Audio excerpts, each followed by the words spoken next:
Good morning. Good morning, everyone who is joining us here on our Santa Barbara Museum of Art webinar, live from Oaxaca. My name is Tina Villadolid. I am a senior teaching artist for the Santa Barbara Museum of Art. And I am really thrilled to be here today with our guests. I will not hesitate. I'm going to go right in and introduce our host, who is in turn going to introduce our wonderful family of artisans. We're about to meet the third and fourth generation of woodcarvers in Oaxaca, and I'm so looking forward to hearing not only about the history of their work and traditions, but actually to witness them working on the work and to see their gallery. So without further ado, I do have one thing, and that is that we are hoping to take questions from our guests to this webinar. So please type them into the Q&A.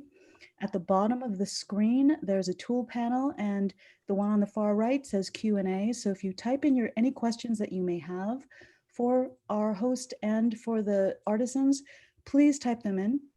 And near the end of this hour, I will start to read them for Florencio and the families. So Florencio Moreno is a cultural geography scholar with concentrations in colonial iconography, iconology, and astroarchaeology. As a member of the Astronomical Society of Oaxaca, Florencio teaches at local schools and also lectures within and outside of Mexico on Mesoamerican and Mexican anthropology and history. He is a native of Oaxaca and fluent in English, French, Spanish, and Zapotec. His broad knowledge and expertise of colonial iconography, history, and archaeology, as well as his affable personality, make him a favorite tour guide lecturer of Santa Barbara Museum of Art travelers. So, Florencio, thank you so much for joining us with the family of Zeny, and please go ahead. Hi, Tina. Hi, everyone. Thank you for joining. It's a great pleasure to host everyone. I want to introduce to you this family of very, very talented family of woodcarvers. Zeny Fuentes. He is a third generation woodcarver. Zeny was born practically with a machete in his hands since he was a little boy, accompanying his grandfather, his dad, and he has grown up as a very talented woodcarver. Next to him is his wife, Reina. Reina is a master painter. She's the one that directs all the painting style that this family is characterized with in various things, including pieces of Day of the Dead, which is what they're making now because of the demand for Day of the Dead. Next to her is Michelle, which is one of their daughters. She's also a college student, but she's also an artisan. So aside from going to college, she paints, she helps their family, and this is an entire family operation. There are more members outside of this space here, all in different workstations. It's a big, big, big family. And well, Day of the Dead is a reunion of so many things, but especially in recent years, it's accumulated such a popularity of collection of nice pieces. I mean, coming in the main days of Day of the Dead, which for us are between October 30th and on, all the markets are flooded with special things that are sold. All the markets are completely saturated with special breads, flowers, with special sugar skulls, licorice skulls, and so many things. But also, there are people that like to collect special pieces because similar maybe to Christmas nativity or to something that you can bring out year after year, you also want to make sure that your home altar, the one that you make to receive your family members that are returning as spirits, can actually delight with. So this is very, very important because Oaxaca, as we speak, has still 14 different ethnic nations.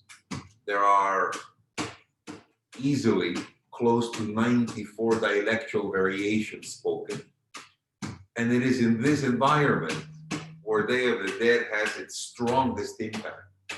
That even though Catholicism arrived and introduced new ideas and features of All Saints and All Souls, what we celebrate in Oaxaca is an incredible mix of close to 3,000 years of historical syncretism between Mesoamerican traditions, Roman Catholic traditions, and then the booming explosion of art that started in the new age of Mexico, right after our revolution, when a genius printmaker, Jose Guadalupe Posada, criticizing the government, criticizing the regime, which was at its worst moment at that time, introduced the concept of making sarcasm, making critique funny by introducing skeletons, by introducing skeletons dancing, skeletons sitting in bars with devils, skeletons and angels drinking beer, and then poetry that came along with that, which is still a big tradition for us, so that it's become an explosion of visual art in paper mache, in ceramic, in tin, in even textiles. But wood is also a very important part of the production of pieces for Day of the Dead. Day of the Dead for us formally begins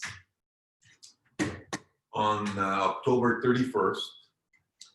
We believe that first, the spirits of the children come, which we call angels, which we say it is the night of the angelitos, the night of the angels. In most communities, like where we are here, in the community of San Martin Tilcajete, Oaxaca, usually the bells begin to ring at around 3 in the afternoon, and fireworks are set off. Okay, fireworks are very important because it's not just sound. Of course, the sound invites audiences to something special. Fireworks are used for weddings, fireworks are used for christenings, for many things. But in Day of the Dead, the explosive fireworks open holes in the atmosphere so that the spirits can come through. Okay, so very important that the entire night of the 31st is dedicated to receive the angels. So Day of the Dead has several stages to this. And one of those is that before this happens, making something very special, families go out to their local markets. Everywhere in this region, there is a county seat or a larger village closer to many small ones, where all the breads, where all the flowers, where everything comes. And people like to make their purchase early on October 31st. Why? Because at home, you're going to make an altar and you want the freshness, the aroma of the flowers, of the fruits, of all your purchases to last for at least 3 days. So you wouldn't buy them a week before, you buy them on that day. And then going back home, you spend the entire rest of the day building the altar, putting all the different things that you've purchased, from elements that remind you of what your loved ones are thinking of, but also elements that your loved ones in life used to like, that you know that they used to like.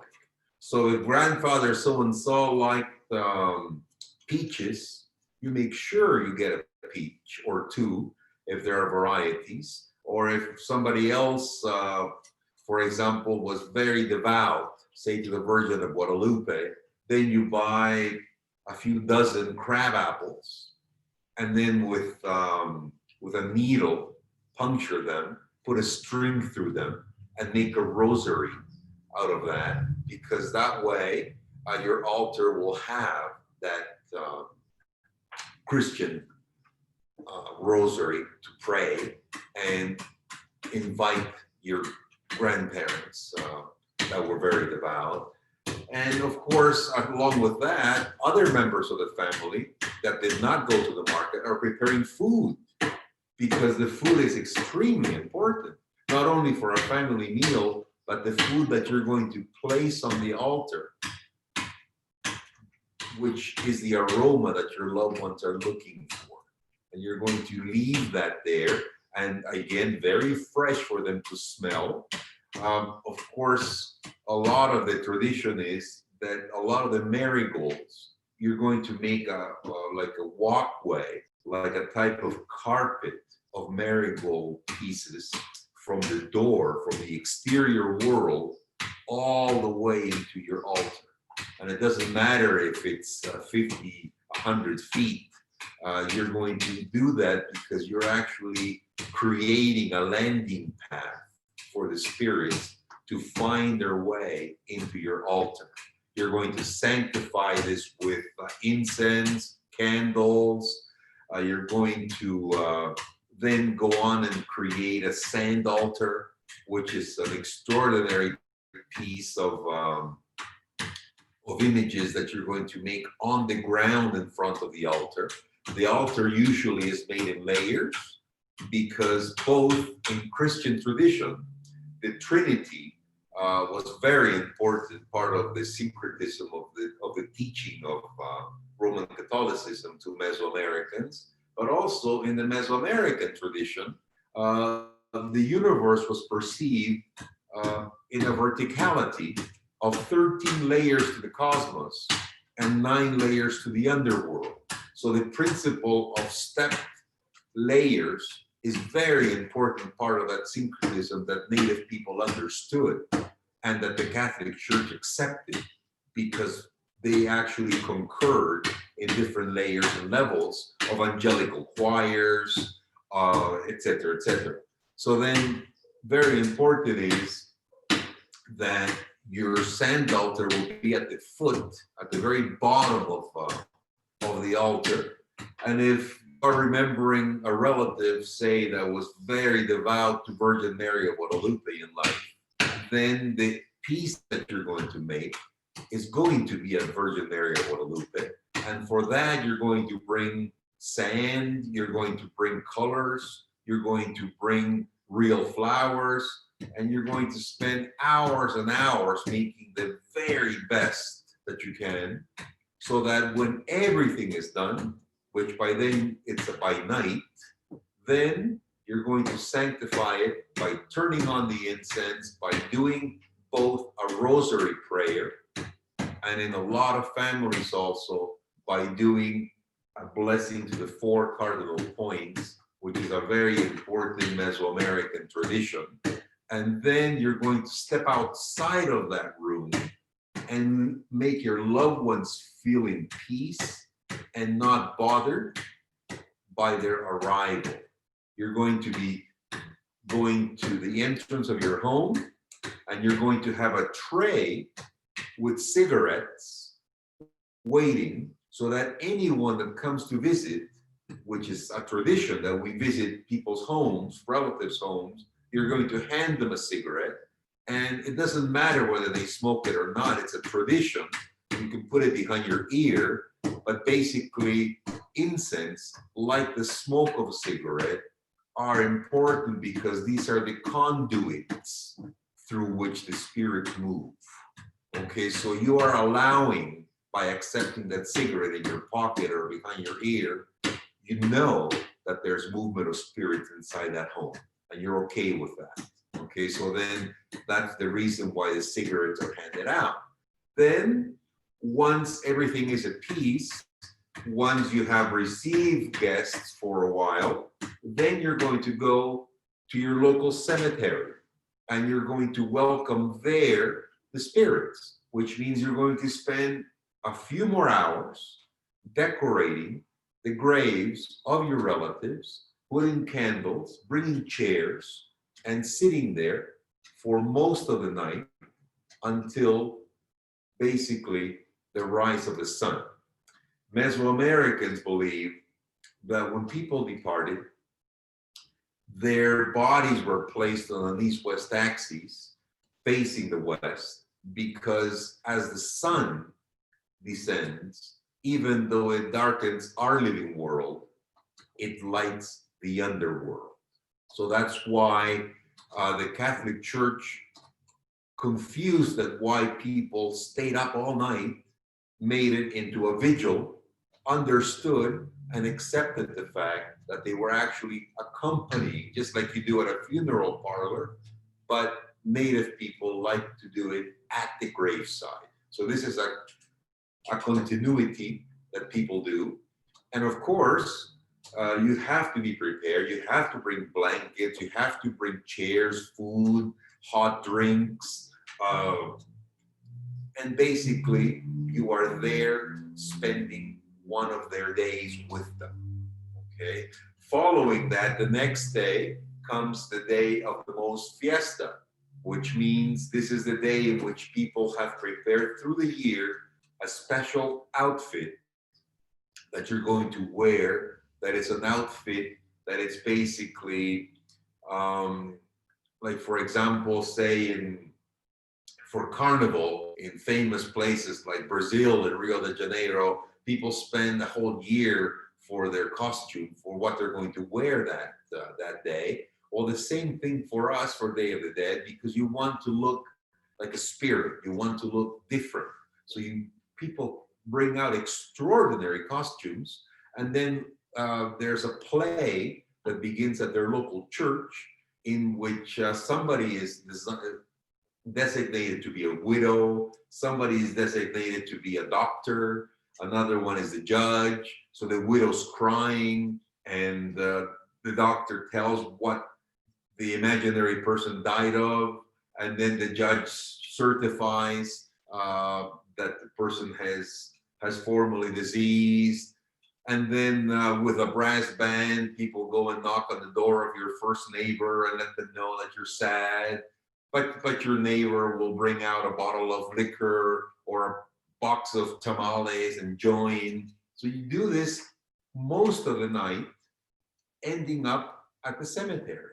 And what a lot of people do as well is introduce a testament in which they interchange what we would call the washing of laundry, of dirty laundry.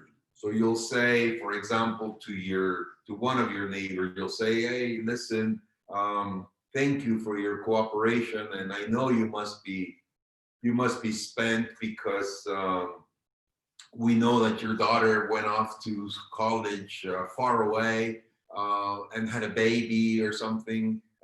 So you don't have to hide that. You can, we all know that." And then the family will respond with someone else, and people are all waiting to hear all these little bits of dirty laundry of each other that they know, and they're laughing and cracking.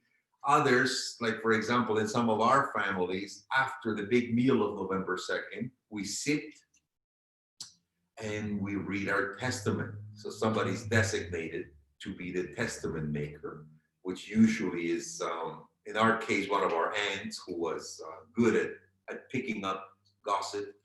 Okay, she would make sure she would tell you good or bad things that happened in your life in the last year, so that you would be aware, okay, and rectify your behavior, correct your behavior.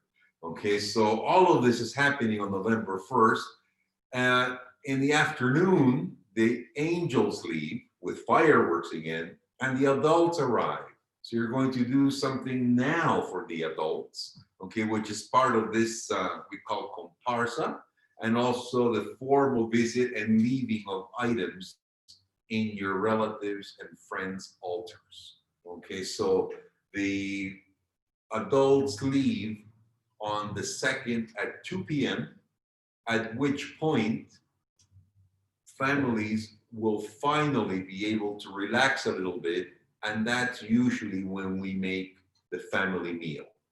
Once you have attended your spirit guests, then you relax, then a new festivity begins, which is the family tradition.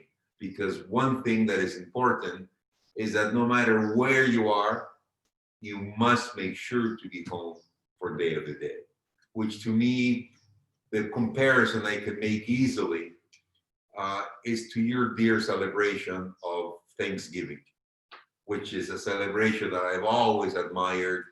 And I know that it's very, very important. Families get together. Day of the Dead for us is that. Okay, this is when Aunt so-and-so brings a new recipe, or grandmother so-and-so creates a great mole or a great dish, and you eat extraordinarily well. You don't sleep too much, but you're actually involved in so many activities that really keep us and our children grounded on our roots. And that's basically ultimately what we all aspire. That when we are gone, our descendants, our children will continue as we have from our parents. Okay? But as you can see, I'm working, Zeny, Reina. I'm going to ask Zeny first to tell us that I can translate what Day of the Dead is for you. Well, how do they do it in this town?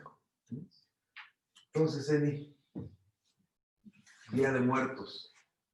Oh, ¿Qué piensas? ¿Qué nos gustaría decir de Día de Muertos? Bueno, Día de Muertos es una fecha de sumamente importancia para nosotros, los indígenas, ¿sí? Lo traemos inculcado desde que nacemos, lo traemos en la sangre, lo sentimos, ¿sí?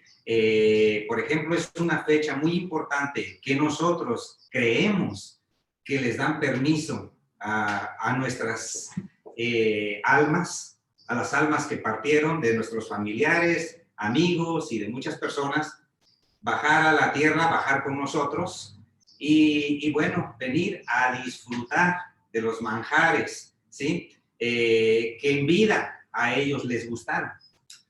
So Zeny says that Day of the Dead is the very most important, extremely important, especially for all us native people of the land.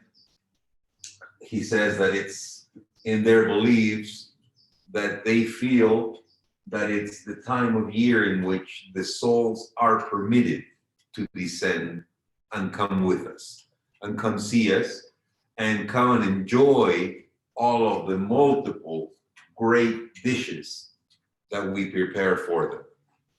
Sí, y bueno, nosotros lo creemos y bueno, esos días de Día de los Muertos es muy importante. Adornamos, hacemos el altar, ¿sí? Lo adornamos lo más bonito que se pueda adornar.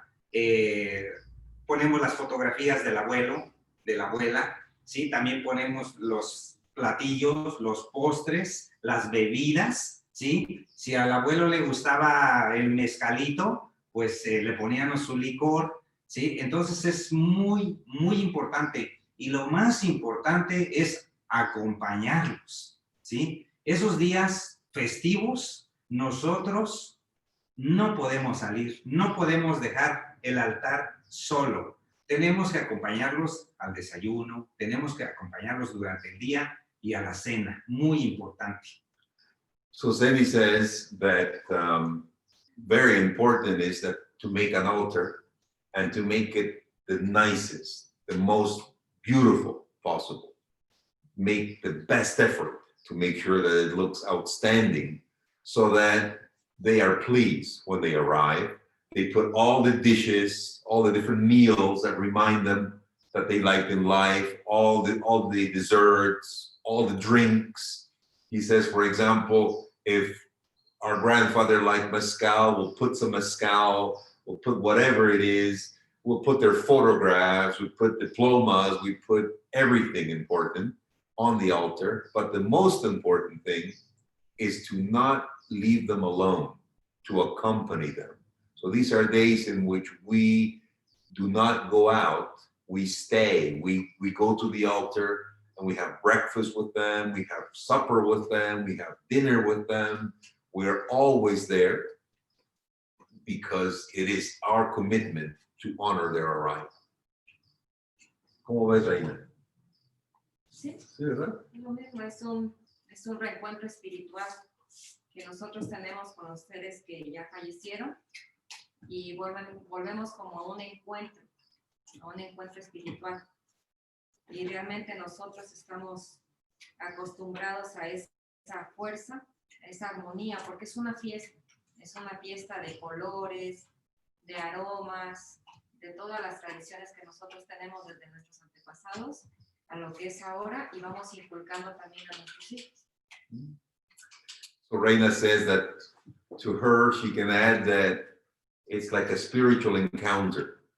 It's like a spiritual encounter that allows us to connect with those of our family that have passed and to make sure that with this practice, we can teach our children to be humble, to be honorable, to continue this great tradition that we possess. So, Michelle, tú que eres lista, que estás joven, que estás en una universidad y todo, para ti, ¿cómo ves? Pues, No es aburrido, no es... ¿Cómo es para ti? pues yo veo el Día de Muertos como una tradición muy especial. Más que nada desde pequeños sentimos como ese orgullo por esta tradición, por esta fecha de Día de Muertos. Y además es una fecha de mucho respeto, ¿no?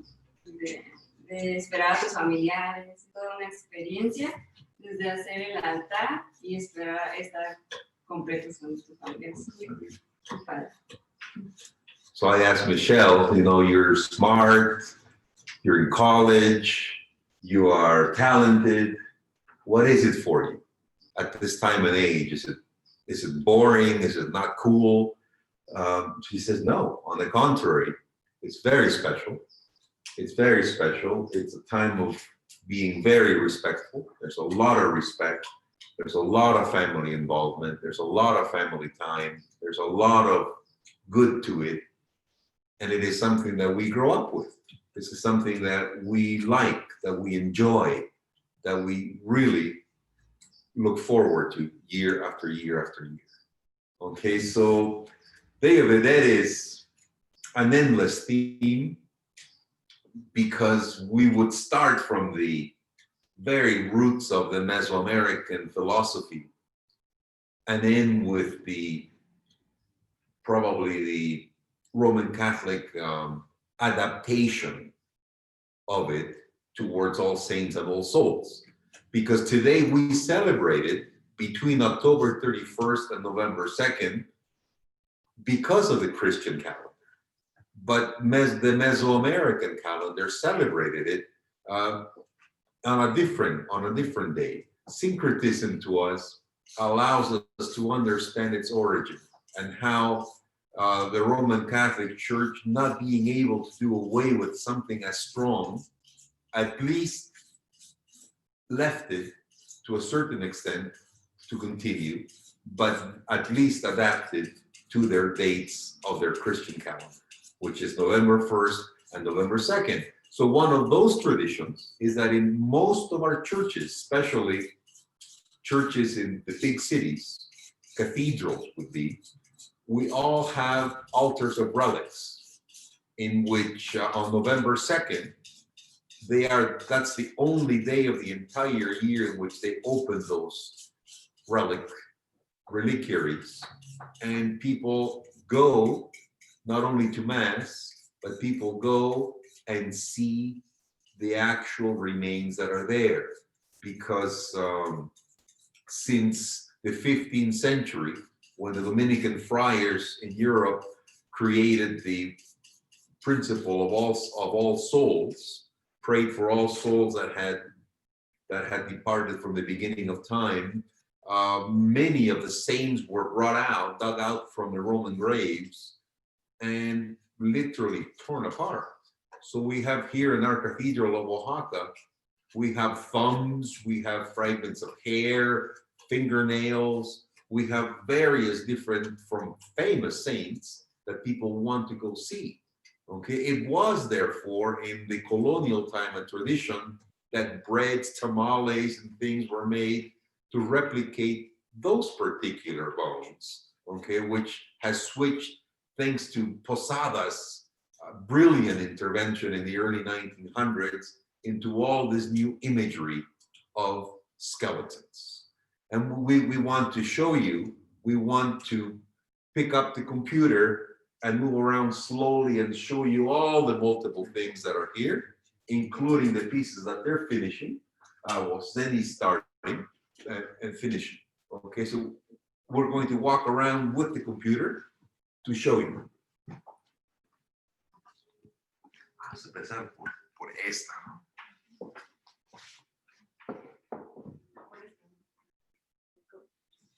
This is a piece that young Michelle has finished to enter a contest, a youth contest.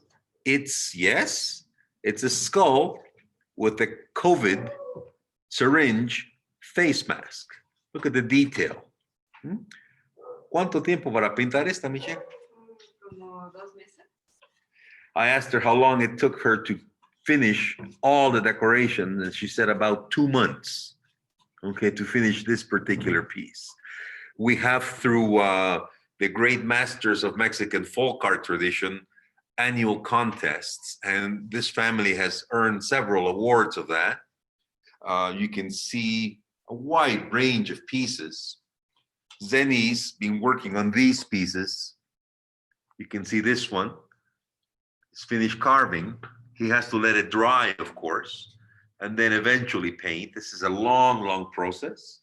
You can see the detail of just simple knives and things that he uses. You can see Reina finishing the paint of a VW with a Katrina, okay, and Katrine, while Michelle is painting a skeleton riding a bicycle, for example. As I said, there are various things that people look for, from the easiest, simplest little calaveras, little skulls, to the most detailed pieces, because everybody wants to have something. Obviously, not everybody has the same wallet, so that some can afford something smaller, something larger, in various types. We're going to go above their heads now so you can see the multiple things that have been done. Right now, because of the COVID lockdown, they have had a lot of time in making pieces. That's why they have a lot of work right now, a lot of work. This is an old style finishing, which a lot of people like as well. And there's just numerous pieces. I hope we're moving the camera well enough so that you can see. There's Pancho Villa in the afterlife.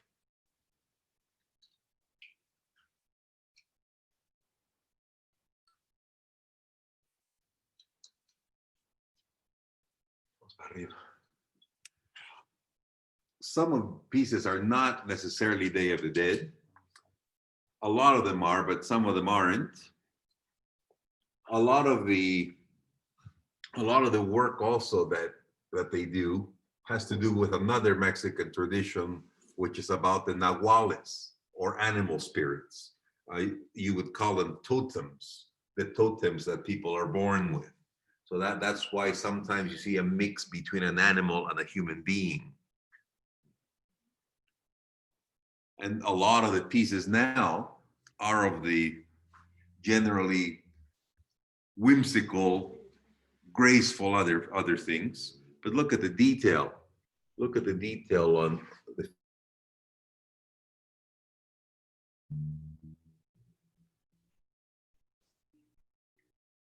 toro. Look at the bull.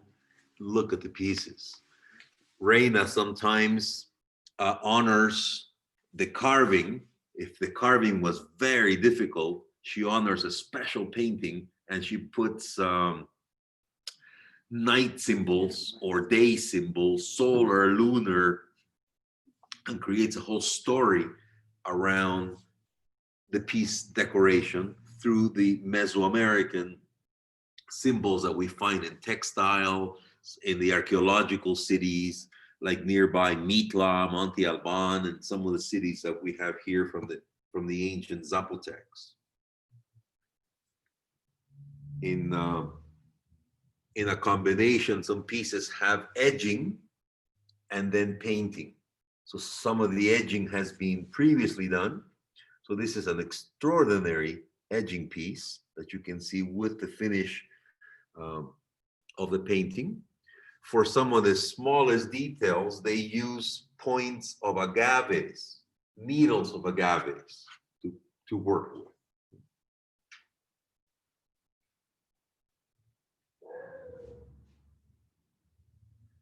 It's just endless number of pieces. We don't have the time to talk about every single one of them. So we're just going to go slowly showing you the number of pieces that are around.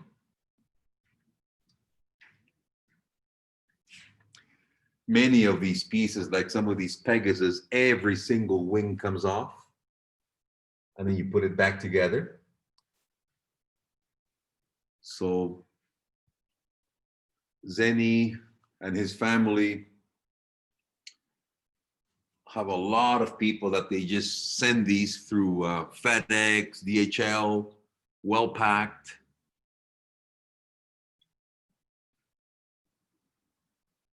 Look at the wide range of pieces available.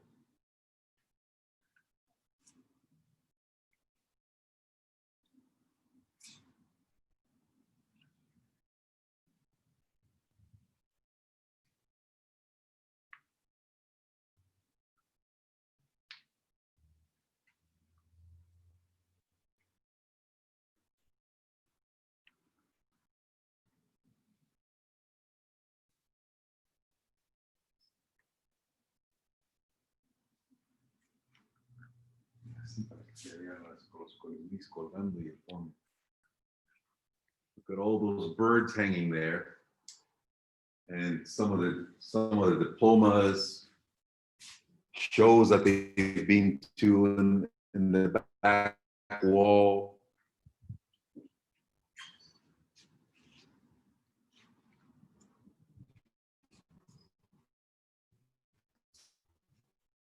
This fourth generation of these girls now, with Reina, their mom, have created an entire new line of jewelry, incorporating pewter, silver, and of course, their wood carved pieces into jewelry, which is a very, very fashionable thing that people are all wearing now in Oaxaca and in Mexico in general.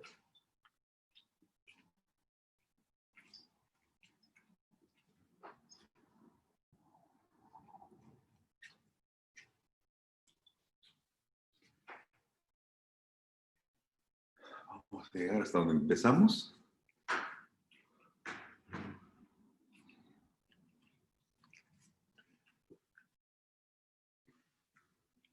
¿Qué saldremos a ver las estaciones? ¿Sí? Ajá. Vamos a ir a verlos ahí. Esta es de acá, mira. Esto, mira.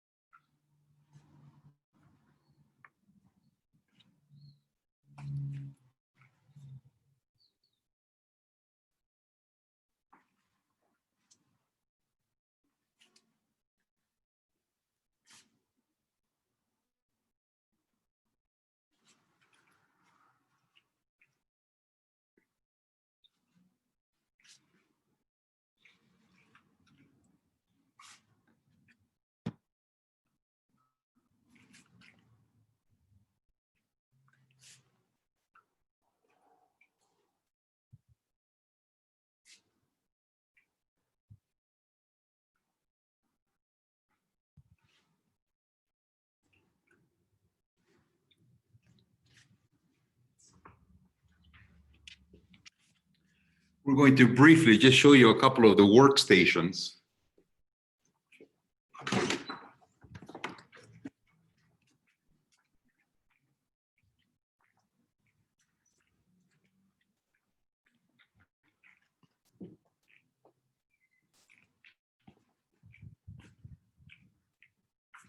Everybody has their own workstation.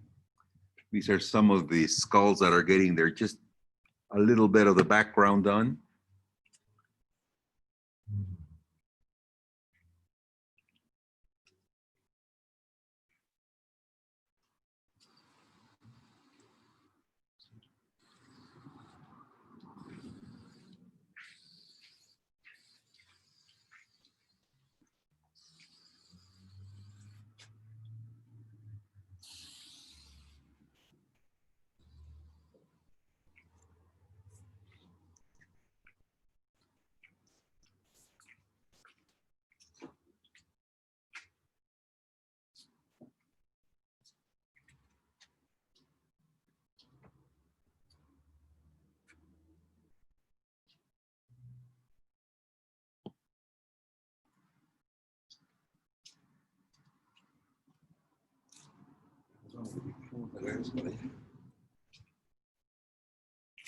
Ya la ponemos así como estaba, ¿no? Para terminar.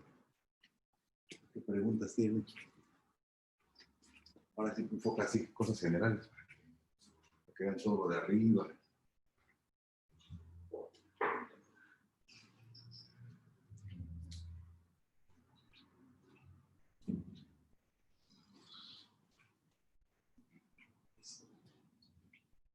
A ver qué preguntas tienen.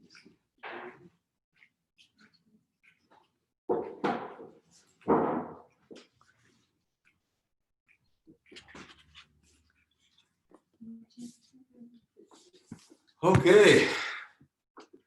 We tried to do it as fast as we could. We know we don't have that much time. I hope you visually had enough to see. Are there any questions, Tina? Yes, and thank you so much for that amazing talk and amazing tour. Gracias a toda la familia. Las obras son increíbles. The works are incredible. And I loved being able to see all the detail. So thank you, Florencio, for bringing the camera up close. Me encantaba ver todos los detalles. Not only are the carvings exquisite, but the painting on the carvings are amazing. Las obras por la madera son increíbles, pero también la pintura en la madera es increíble. Los detalles, muy, muy hermosas, so beautiful. It was such a treat to see everything up close, and what an incredible space. So thank you so much. Gracias a todos. I do have some questions here. So we have a few minutes. We've got about, let's see, we've got about 5 or 10 minutes for questions. So somebody did ask about the alebrijes. Did the alebrijes, are those directly connected to Dia de los Muertos, or did that tradition of alebrijes begin before? Is it older than Dia de los Muertos? Is it simultaneous? what is the connection of alebrijes with Dia de los Muertos, Florencio? Alebrijes were usually fantastical creatures. That's what alebrije means. Mm-hmm. Alebrije is a very new fashion. It's a new tradition in the last 60 years or so. Day of the Dead is very old, which is very important that it's older. However, it blended in because as soon as alebrijes began to be created, then interpretations of Day of the Dead began on alebrijes, which people like. Okay, that's wonderful. And so now they're intertwining. That is Yes. wonderful.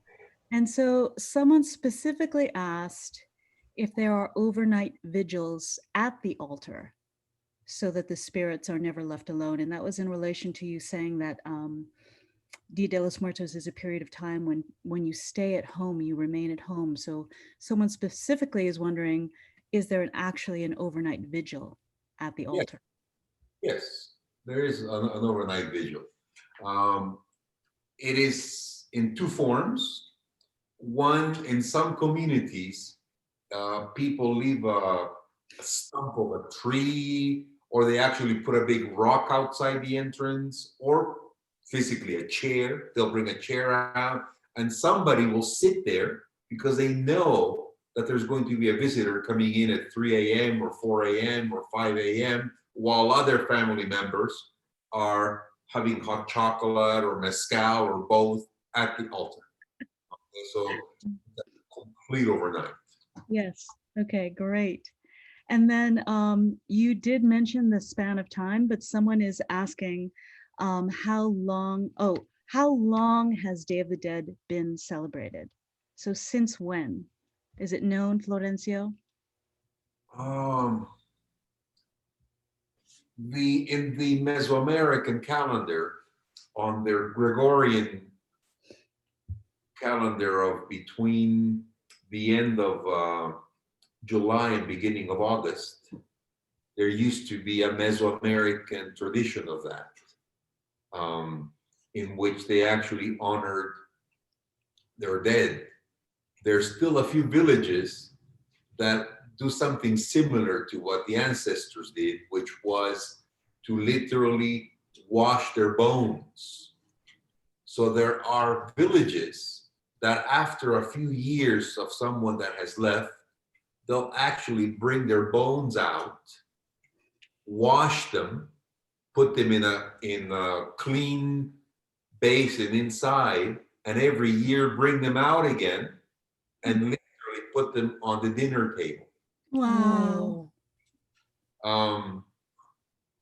Very important. Okay, so then there are multiple ways in which we have evidence that in a different form than today, Day of the Dead has been around probably for at least 2,500 years. Wow, 2,500 years. That's amazing. Thank you so much. That was wonderful information. A few people are sending their regards to you, Florencio, which I will read in just a moment. But somebody is wondering how the pandemic has affected sales of the family's carvings. And I just do want to add that we are going to put up information on how to connect with Zeny and his family and how you can purchase his work after this talk. So, but someone wants to know how has the pandemic affected the sales of their carvings, if it has? Absolutely, yes. That's why you see so much available. Yeah. A lot of people have stopped traveling. Yeah. And definitely they have some orders that they send out, but it has affected not just them, but multiple number of craftspeople. You know, definitely it's been a hard year for that. Okay. At the same time, it's given them the chance to make more, so they have a lot of availability.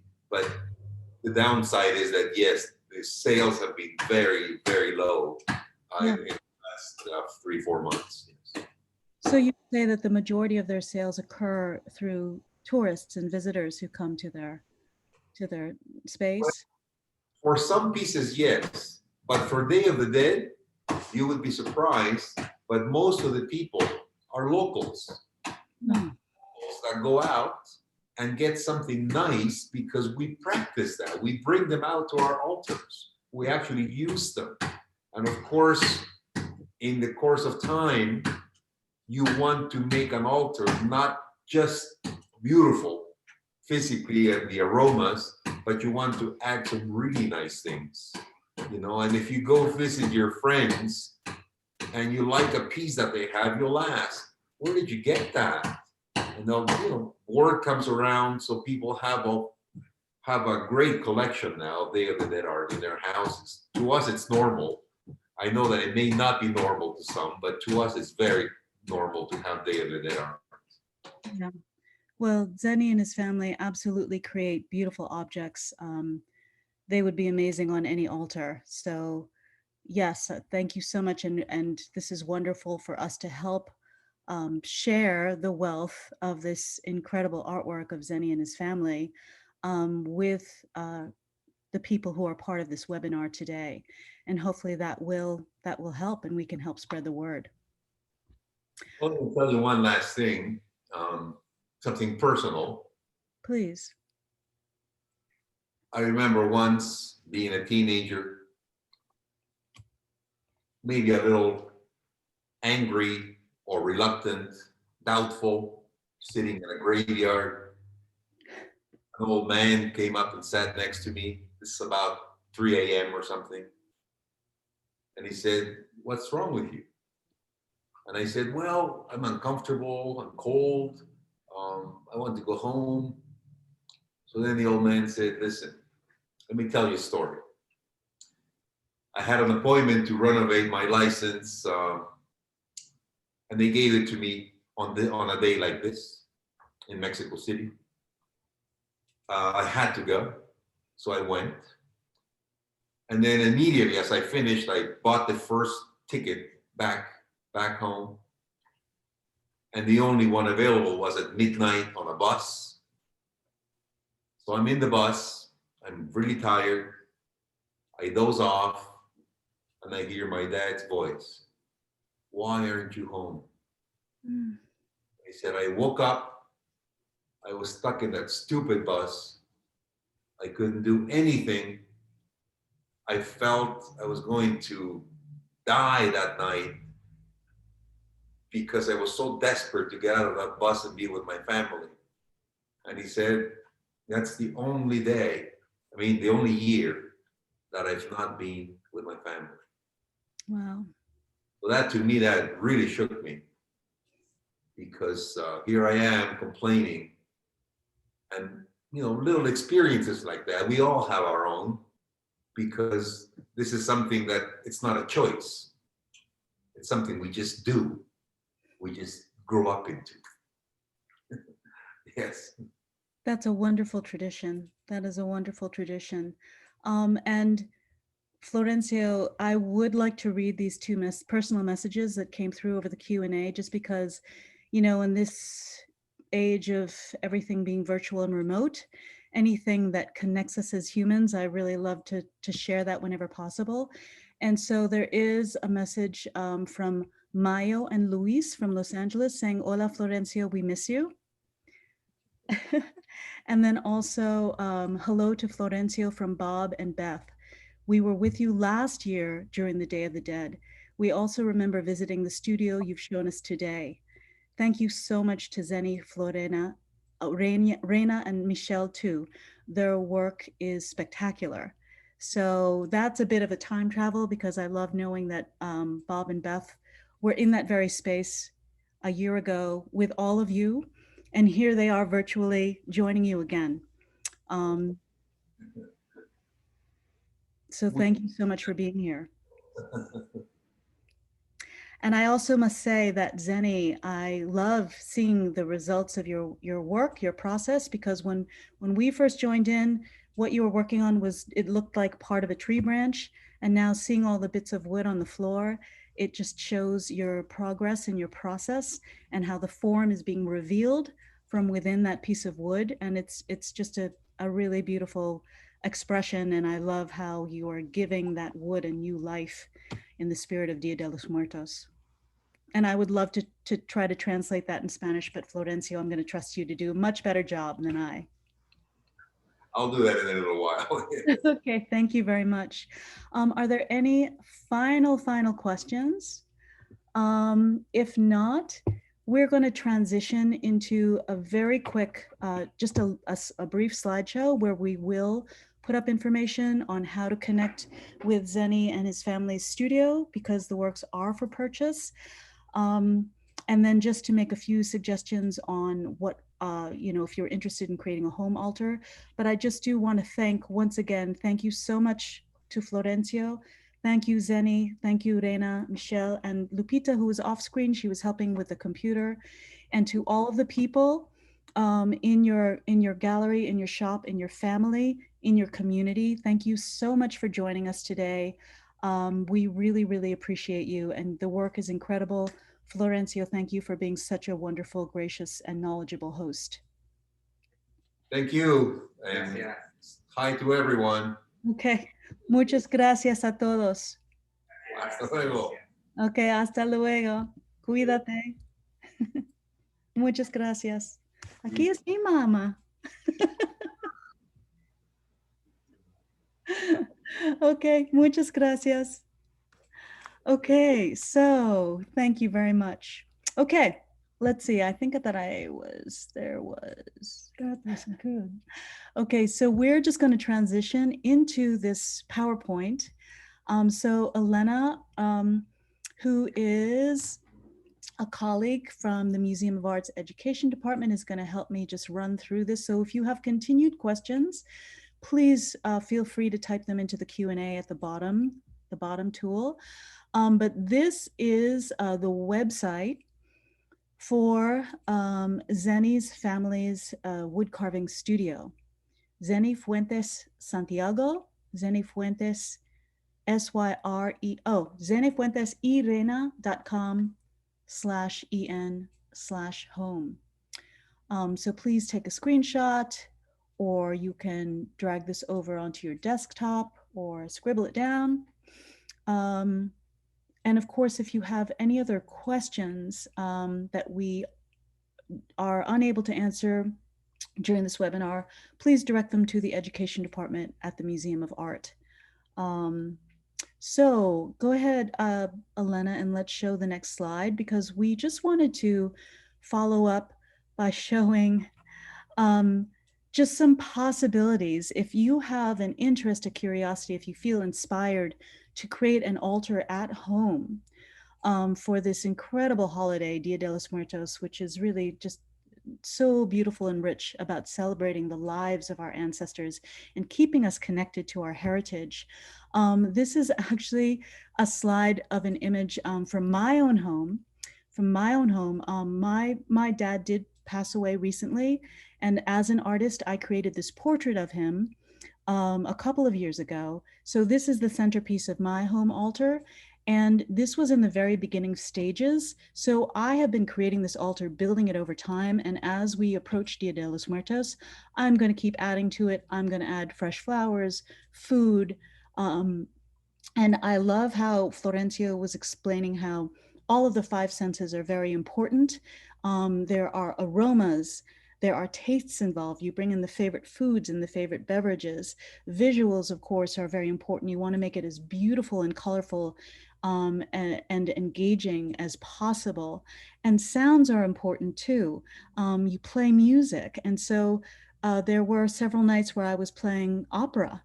And you can see the little bottle of Prosecco. I had a glass for myself and a glass for my dad.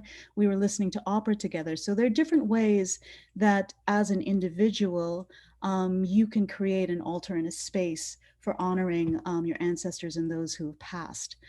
So you can see there are a variety of objects on this mantle, which I have transformed into my home altar.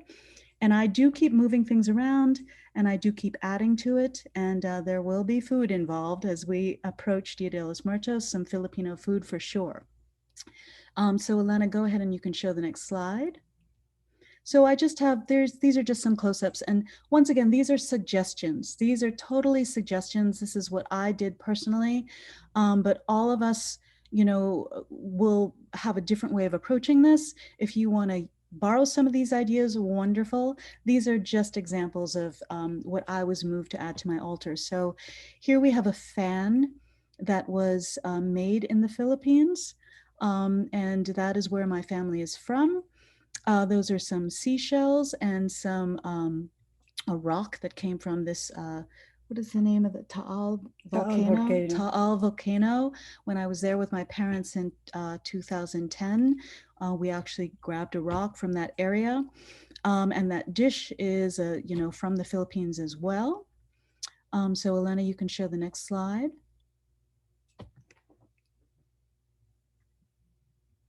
Okay, so this is part of the aromas. I have some sage that I've actually dried from my own yard. I have hummingbird sage, and so I dry it and I make my own smudges.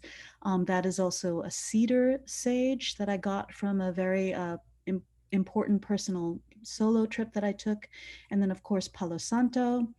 I love the votives, the votive candles. And so Paz en el Hogar is peace in the house. So these are the specific candles that I have on the altar. Alana, go ahead and you can show the next slide. Okay, so this is once again just a suggestion, some baby shoes that I've had. For me, I just love the thought of, you know, shoes that have been worn throughout the ages, because, you know, if you can walk a mile in my shoes type of thing. So of course, this has a very personal history to it as well as symbolism. So this is once again just an idea. And Elena, you can show the next slide. So personal objects, and of course the animal spirits. Okay, I loved seeing the animal carvings from Zeny and his family. The details were incredible, and for me, the animal spirit is also very important. So I have an assortment of them, both ones that I've made out of clay and ones that have been gifted to me, or ones that I have been able to choose. And it's always fun to look into the symbolism of different animals. So I do include animal spirits in my altars. And Elena, you can show the next slide. And, you know, handwritten notes and cards and handmade cards.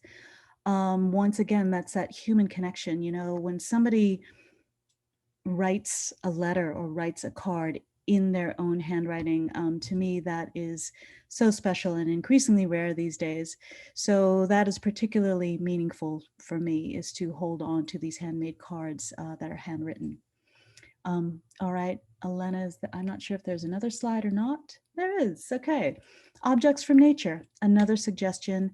There is some of the hummingbird sage from my yard that I dry. It's kind of, you can see it's in different stages of being dried right now. A magnolia leaf that is dried. I love the magnolia tree, not just for its symbolism, but the leaves, how they transform from beautiful, soft and supple, then they get very sturdy and dark green. And then when they drop, they become leathery and almost suede on the bottom, and very, you know, they form in these beautiful sculptural shapes. So that's something personal as an artist that I really enjoy. I just feel like that's a metaphor for our lives.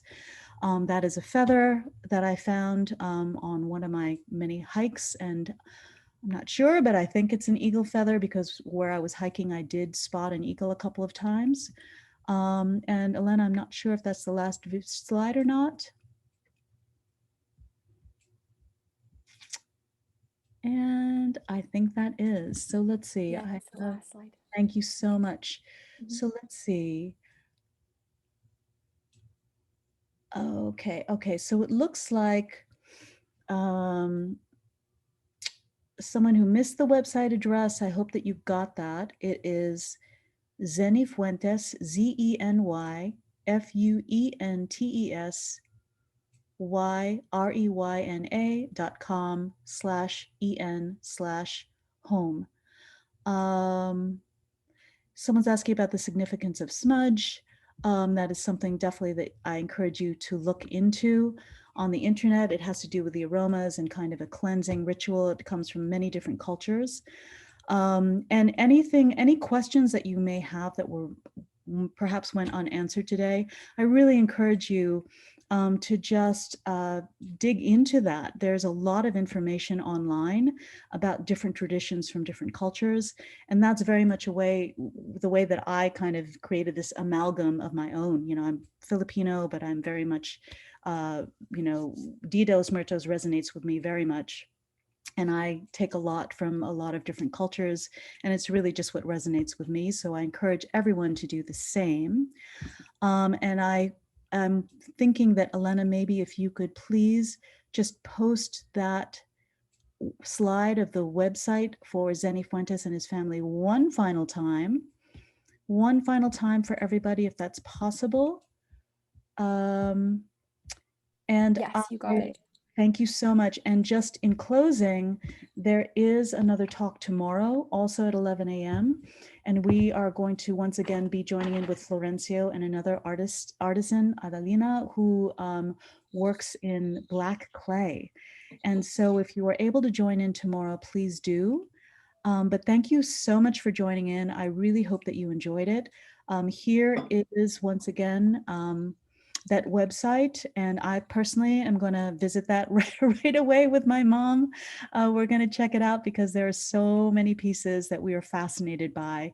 And so thank you so much for your interest in supporting not only Zeny and his family, but also just this tradition of art and keeping it alive, even during this this time of virtual connections. So thank you so much for joining us today. I hope you enjoyed it, and maybe I will see some of you virtually tomorrow. Okay, thank you very much. Thanks, Elena. Thanks again. Enjoy the rest of your Saturday, everyone. Bye-bye.